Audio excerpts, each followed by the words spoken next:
Il y a 20 propositions, je vous en dirai 3, et qui montrent le déficit de compétences de gouvernance des dirigeants politiques de notre pays, de gauche ou de droite, depuis des décennies.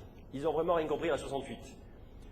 Sur les éléments importants dans notre pays, on ne peut pas réformer sans débat national public ponctué d'un référendum.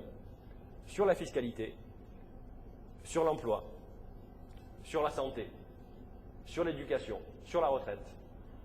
On ne peut pas légiférer, on ne peut pas réformer efficacement. La retraite a été une fausse réforme, une réforme largement incomplète qui, si elle n'était pas complétée à l'avenir, s'avérerait totalement insuffisante pour nos retraites en 2020.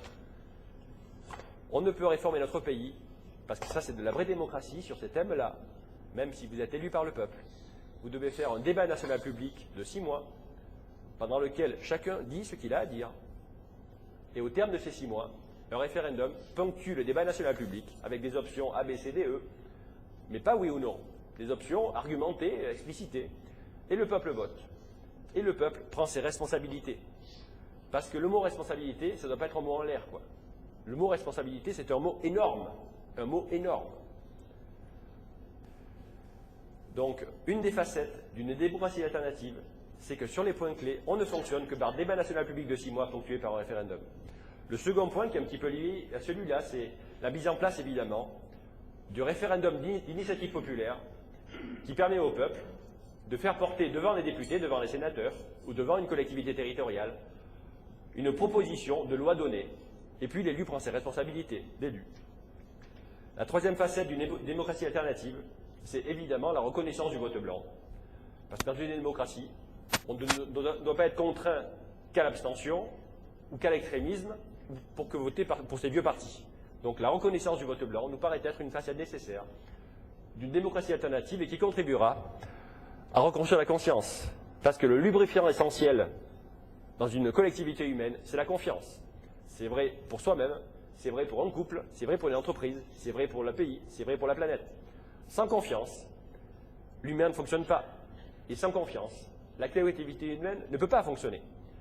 Donc une vraie gouvernance, une juste gouvernance, une gouvernance réalisée, elle passe forcément par des mesures qui rétablissent la confiance. Et dans mon bouquin, il y en a 25 en ce domaine sur les 207.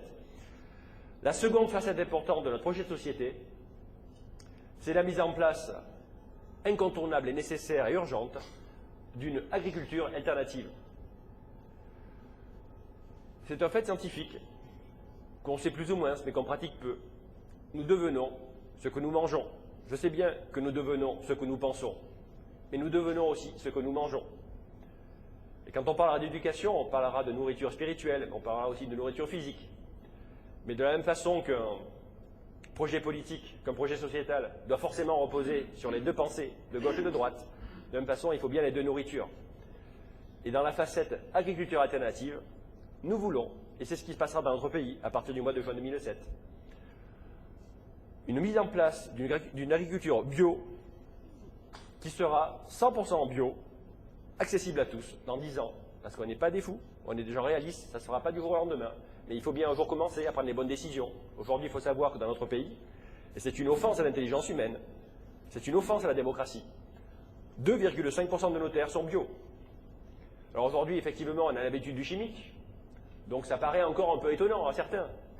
Mais dans 30 ans, quand nos enfants sauront qu'aujourd'hui on se guérit essentiellement chimique et qu'on mange essentiellement chimique, ils nous prendront vraiment pour des malades mentaux, quoi. Et ils auront raison. Donc, dans la facette agriculture alternative, nous voulons, et ça se passera, que dans 10 ans, la France soit 100% bio et montre l'exemple. Dans ce schéma, nous voulons développer des réseaux que vous connaissez peu ou pas, mais des réseaux qui sont extraordinaires pour la santé humaine et par conséquent la santé de la planète. Le réseau de Cocagne et les AMAP. Ce sont des groupements de producteurs un peu différents mais dont la finalité est la même, qui reposent sur des accords entre les producteurs et les consommateurs, qui responsabilisent le consommateur et le producteur, et le consommateur s'engage, sur une période de 6 mois, à consommer chaque semaine 1 kg de carottes, 2 kg de salade, ou 2 salades, un lapin, etc. Et c'est un engagement réciproque. C'est de l'agriculture souvent raisonnée, quelquefois bio, toujours respectueuse, et c'est une agriculture incontournable. Voilà ce que nous voulons dans notre facette de agriculture alternative. On veut aussi la coopération entre les médecines alternatives et la médecine conventionnelle. Je dis bien coopération. Le combat, c'est avant. Nous, on écoute, on regarde, on observe, on s'en tient aux faits et on met en pratique. Donc on veut que le législateur prévoie la reconnaissance, évidemment, des thérapies alternatives et complémentaires, quand on sait combien elles sont efficaces. On veut, comme le dit Martine Gardella, éminent médecin homéopathe, qu'elles soient testées en milieu hospitalier, ça a déjà été fait, mais il faut que ce soit fait dans une large mesure, pour constater les effets extraordinaires, par exemple, de l'homéopathie. Et ça, c'est un point aussi incontournable.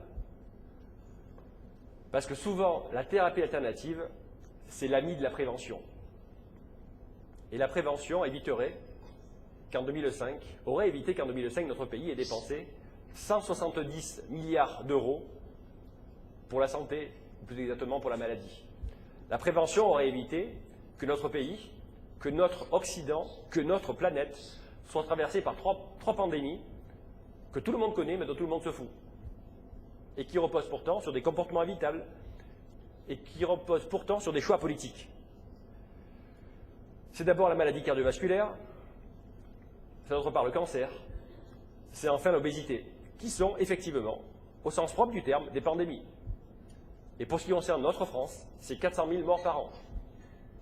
C'est 6 millions de personnes qui prennent des médicaments tous les jours sur 3 maladies énormes qui reposent pourtant essentiellement sur des comportements évitables et sur des choix politiques, sur l'environnement chimique, sur l'environnement électromagnétique. C'est incroyablement stupide. Et pourtant, ça se passe. Et pourtant, certains le valident. Et évidemment, un mouvement politique novateur prône les valeurs que j'exprime en termes de médecine, prône évidemment la liberté thérapeutique, évidemment la liberté vaccinale.